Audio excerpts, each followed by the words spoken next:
Hello, welcome back to my channel. So in this video, we're going to talk about what happened with Yara in this weekend's episode of 90 Day Fiancé Happily Ever After, Season 6, Episode 9. So for those of you who have Discovery Plus, the episode came out on Friday last night, and I was able to watch it. And then for those of you guys who watch it on TLC, it will be out this Sunday. But oh my goodness. So Jovi, he had to go back to work to his underwater robotics job. So Yara and baby Mila went and stayed with Gwen, Jovi's mom. And then while she's there, there's a storm coming in and she's all scared that it's a hurricane. And she said she's not used to weather like this because they don't have hurricanes over in Ukraine where she's from.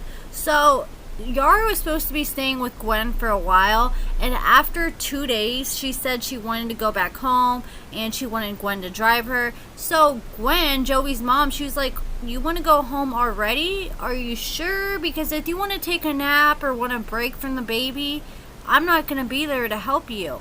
And so since Jovi's not there, Gwen, Jovi's mom, really was stepping up to the plate and helping Yara out. But Yara said she has her own home and she can't, take a shower and come out in her towel because Jovi's dad's there and she'd feel uncomfortable. So she just wants to have her own, be at her own home and do what she wants to do. So Gwen was like, are you sure? Are you sure? What if something happens to you? And she's like, I'm sure, I'm not like Jovi who's up your butt all the time. And she feels like Jovi is a total mama's boy. And she said she had no idea Jovi was a mama's boy until she came to the United States. And she says Jovi just kind of relies on his mother to do everything for him. So after a month after Jovi's mom was saying, are you sure you don't need help? Yara got COVID.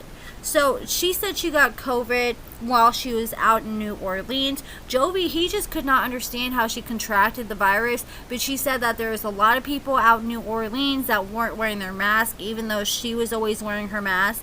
So she started off with a fever, and then she got a sore throat, and then she got a really bad headache and started getting really dizzy.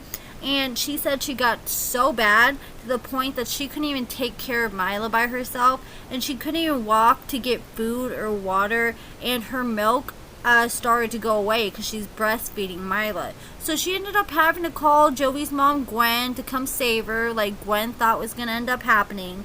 So Yara says she's super thankful that Gwen was able to come help her with Mila, but she ended up going to the hospital, and that's where she found out she had COVID. So Yara quarantined in Gwen's house, but she said she stayed in a different room than Mila, and when she was around Mila, she said she always had a mask on, and she also said that she continued to breastfeed even when she had COVID. And I thought that was interesting, like that you're still able to breastfeed, because I would be concerned that somehow the virus could be transmitted from that, but I guess she was able to do that. And then, of course, Yara calls Jovi and she tells him that she has the virus. And like I said, he was confused. He didn't understand how she contracted it. And she was all mad at Jovi, saying that he couldn't leave his job and come help take care of her. And she's just saying that she's so stupid to be in a situation where she has to be away from her husband for so long. And now that she has a baby and she didn't sign up for this. But, I mean, girl, you kind of did. You knew Jovi did this work when you came over here and all this. I know you have a new baby and all that, but she knew what she was getting into. And she is very, very high maintenance. We heard her talking about her $500 hair dryer in the last episode. And Jovi, he's the one paying for all this. So, I mean, the man's got to work. And this is the only kind of job I think that Jovi's going to be able to do that's going to be able to keep up with all your spending, because she likes to spend money. She's very, very materialistic, and it's pretty obvious. So, I don't know. What do you guys think about Yara keep complaining about Jovi and all that? And I kind of thought, I understand she wanted to be in her own home and stuff, but, Gwen's there to help her. And I think she needs to give Jovi's family a chance and all that, because I feel like it's going to get more comfortable over time.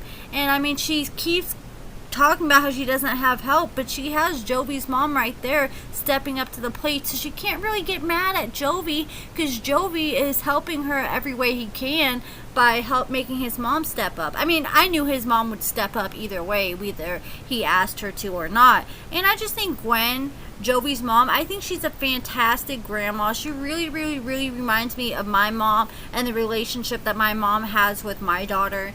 And I don't know. I think that Gwen is a good person for Yara to have in her life and a really good support system.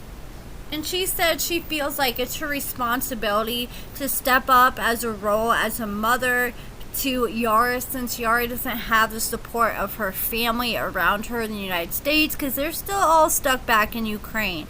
So, I mean, hats off to Gwen for doing that, stepping up. And then Yara's giving Gwen a hard time. I know she's kind of being sarcastic and joking around with Gwen in the last episode when she's like, oh, Jovi's up your butt, you know, I want my own place. And she's kind of being rude about it. I mean, but maybe they're comfortable enough with each other where Gwen understands her sense of humor. But it kind of is just like off-putting if you don't understand it. And it's kind of like you don't know if she's being rude or trying to joke around. But I mean, Gwen takes it really good. So let me know what you think about that in the comments below. I just think Yara needs to stop with the Jovi stuff and just be grateful for what she has. Yara just comes across to me as such a complainer, and I'm like, you have it so good, Yara. There's so many people who would love to have it like you. I wish I had a $500, well, actually, I don't wish I had a $500 hairdryer. I think that's a little unnecessary. I think that's way, way, way too unnecessary. But I mean, she has so much nice clothes. She has a nice place. She has a beautiful daughter. And that kid, oh my goodness. I think Mila Grace is an absolute doll. She is so cute. She could totally be a model baby. And another thing, Yara started an IG for baby Mila and was asking people to go follow her. I don't know how I feel about that. At one point, I understand you want to start setting your daughter up to get her own following and all that, but especially while they're on TV now.